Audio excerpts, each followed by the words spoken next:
we're going to skip over question 2 because we want to be focusing on just a single source at a time. Now, in this instance, we're still on source A, which is wonderful because we're going to be really familiar with source A. Sometimes it's source B, which is fine because we're still only thinking about one text. But if we do question 3 seconds, it's something familiar and we're only thinking of one text at a time. So for question 3, it's how does the writer use language to describe question? It's the same question as question 2 in language paper 1. And it's always going to give us specific lines.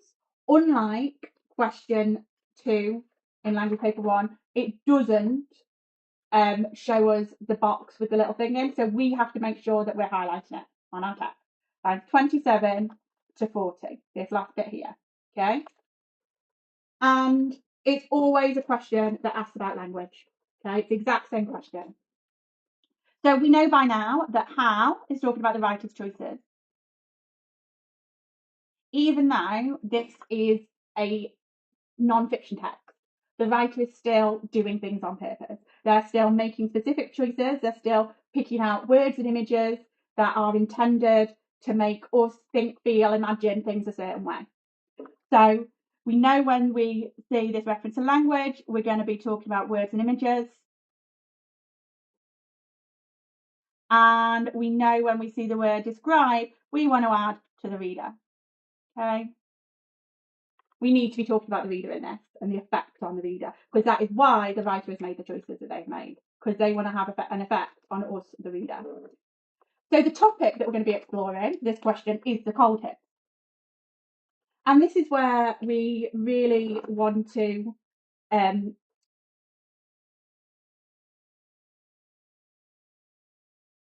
so this is where we really want to annotate. We want to think about our prior knowledge. We want to make sure we know what we're writing about. Now, if, like me, you're unfamiliar with the world of mining, you might not know what a coal tip is. You might not have seen a coal tip. But we do know what coal is because we've done we do know what coal is because we've done a Christmas Carol and we talked about coal loads in that. So we know that coal is fuel for fire. And it's mined from underground. And we also know that tips are where we dispose of rubbish. If you go to the tip.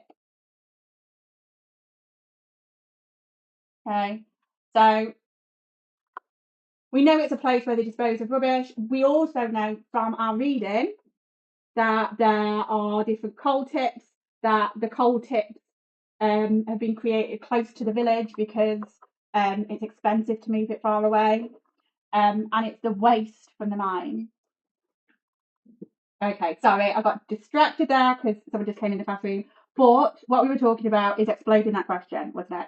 So we could be asked a question about anything. We could have a text about anything. It might be something we know about, something that we are not familiar with. So what we need to make sure we're doing is we need to make sure that we are reading carefully and we're using all the information we have available to work out what that thing is, if it's something that we're not familiar with. Okay, so let's read. Let's read the section that has been highlighted.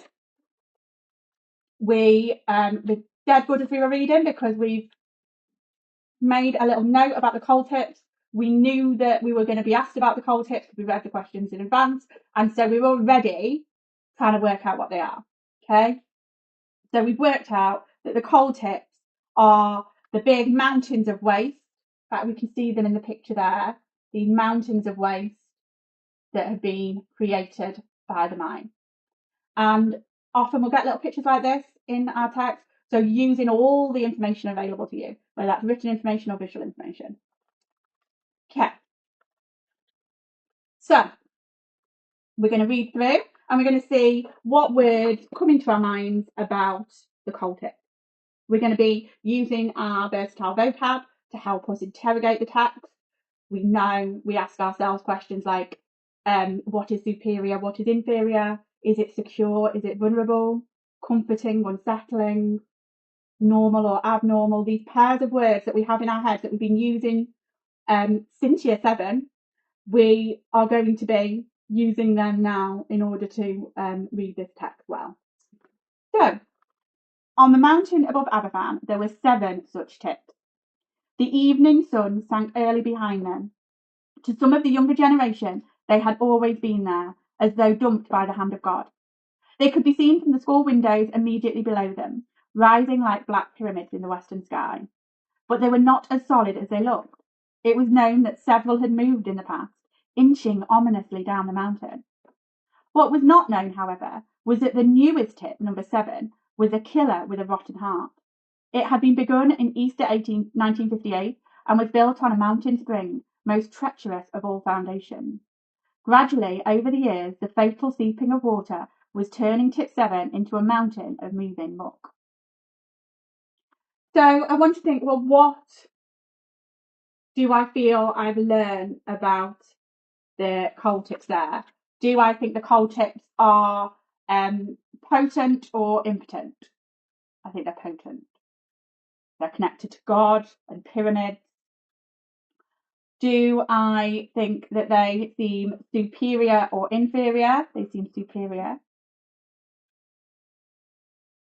So let me have a look and I need some quotations to support those feelings. So I'm looking for evidence that they're potent, that they're superior, that they are vast. I'm going to write that word vast down as well. Okay. So, as though dumped by the hand of God. I've already got rising like black pyramids.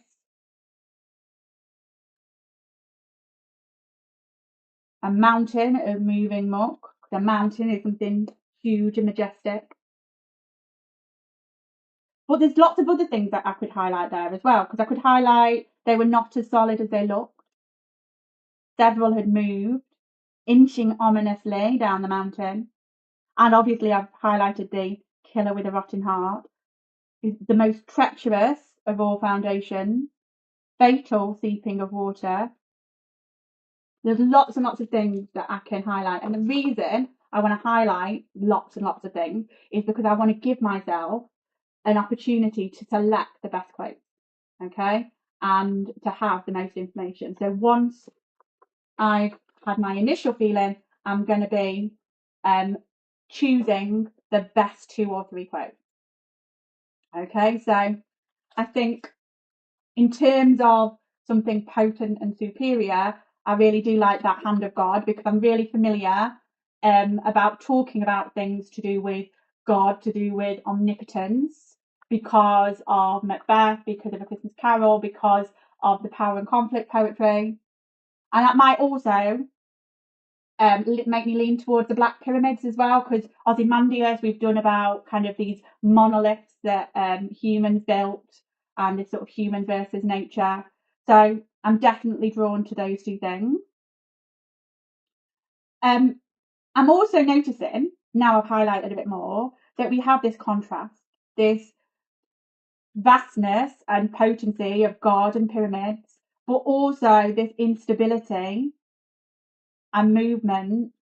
They're not as solid as they look. It's a facade of power, a facade of strength. Because we know, don't we, from Ozymandias, that human power is nothing compared to nature's power. So here, these man-made creations are never going to be as stable as the mountains that they kind of look a bit like.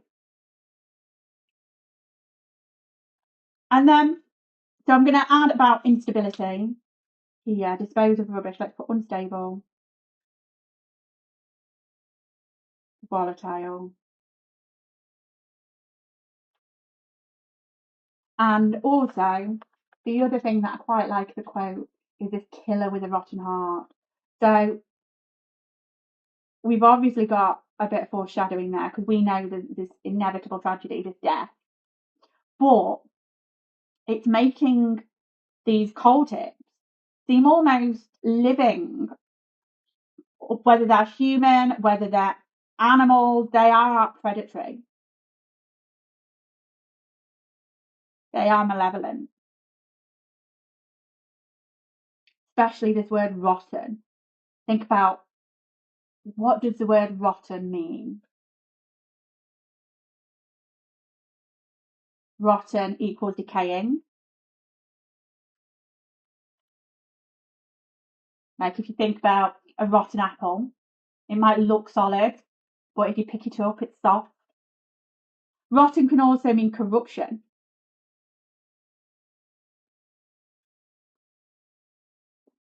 And maybe malignity.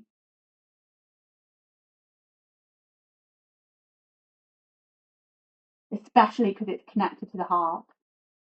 It makes the death seem intentional. Okay, so I picked my 2 or 3 quotes there, and now what I want us to think about is how we put this into an excellent paragraph. How do we take these great ideas and put them into a paragraph? So what do I want to see in your paragraph? Things I would like to see. I want to see both and. That's why we do our vocab, because it allows us to add duality, to say more than one thing. I want to see a because. We know because is really important. We've been working hard on including a which, maybe a typically. I want to see although or despite.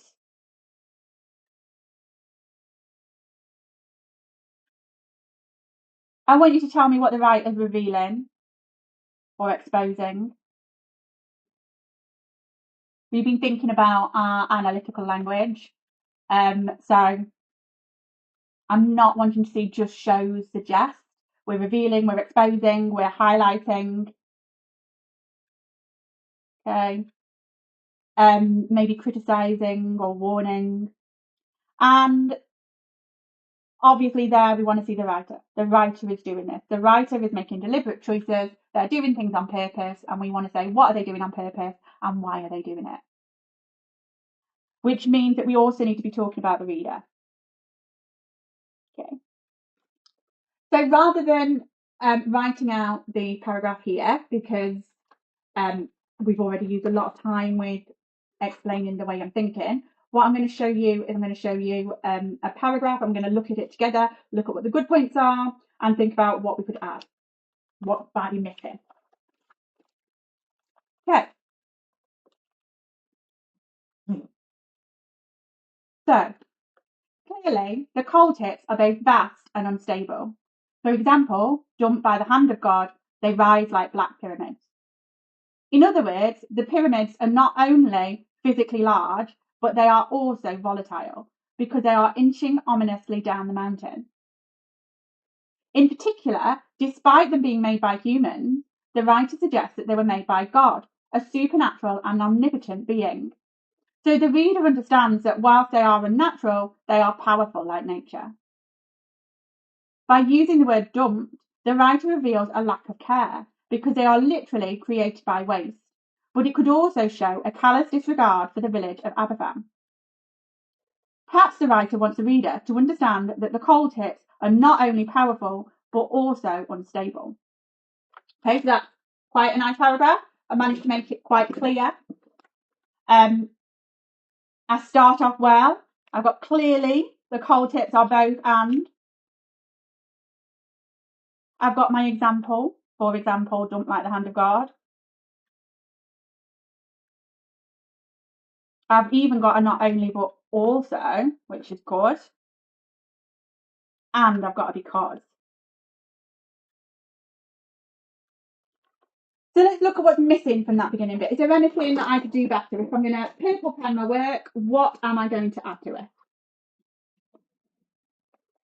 We get a purple pen? Yeah, so let's look at what I could add, what I haven't done perhaps. The first thing I notice is that I always tell my classes to start with the writer, and I have not included the writer here. So what I really need is a clearly the writer.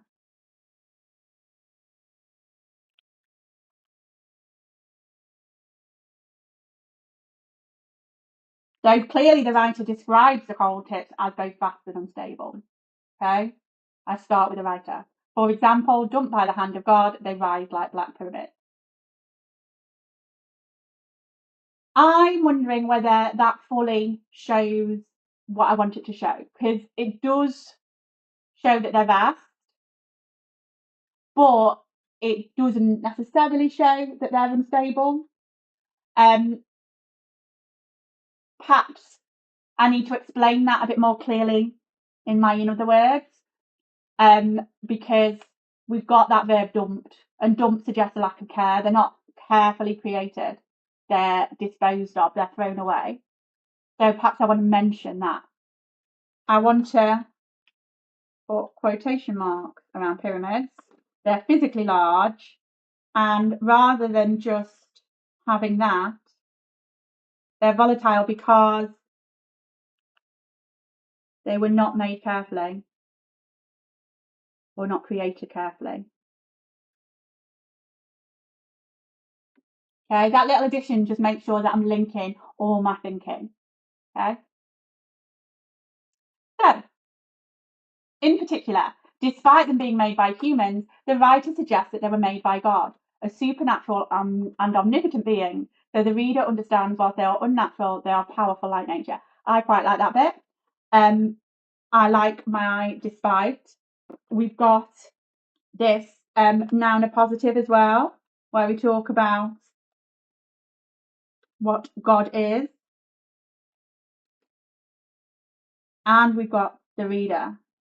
So we've got the writer and the reader here. Okay. So I'm quite happy with that sentence. And then we go into the by, because we're zooming in a bit. We've got the image of God. Now we're talking about by using the word dump. The writer reveals a lack of care because they are literally created by waste, but it could also show a callous disregard for the village of Aberfan. I do like this phrase, callous disregard.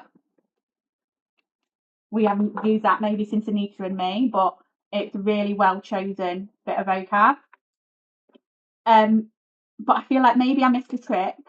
I've used a literally, but I haven't used a metaphorically or symbolically. So rather than saying it could also show, I could put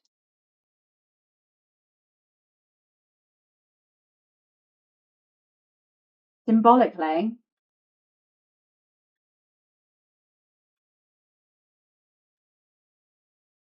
this lack of care represents a callous disregard for the village of Aberfan. So we've got that subject terminology, literally, symbolically. And again, another thing I'm missing out on here, and by proxy. And by proxy, the people in the village, or the lives of the people.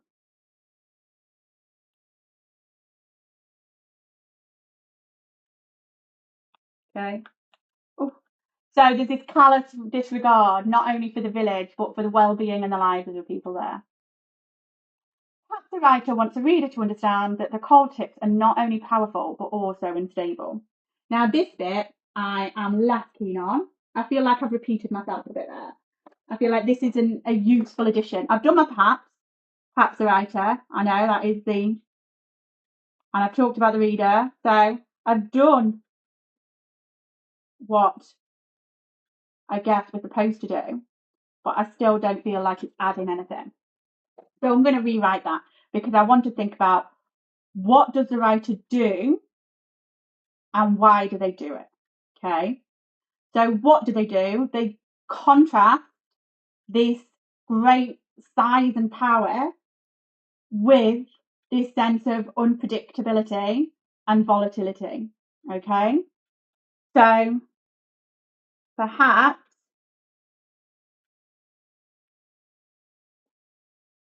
the writer contrasts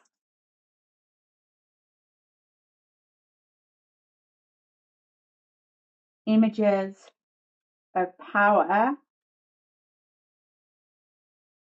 with hints of instability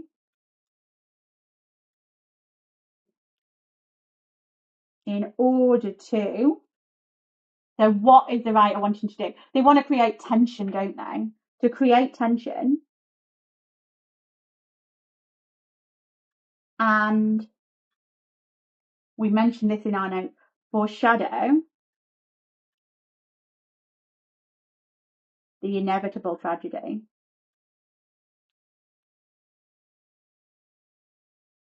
Cool.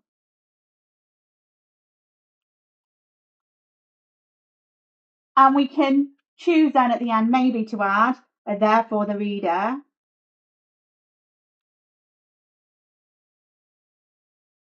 is positioned, forced, encouraged, is positioned to, and we might say they're positioned to question, to feel, to expect, to wonder. They are positioned here, though, to expect disaster. Okay. There are some other things that we've been working on that I haven't done. I haven't done a triple, where I do a triple analysis. That the cold tips are vast, potent, but ultimately unstable. But I'm still very happy with that paragraph. I think a good thing to try now would be if you had a go at perhaps doing your own paragraph, maybe focused on the killer with a rotten heart, because I think that's an image that you could probably write a lot about.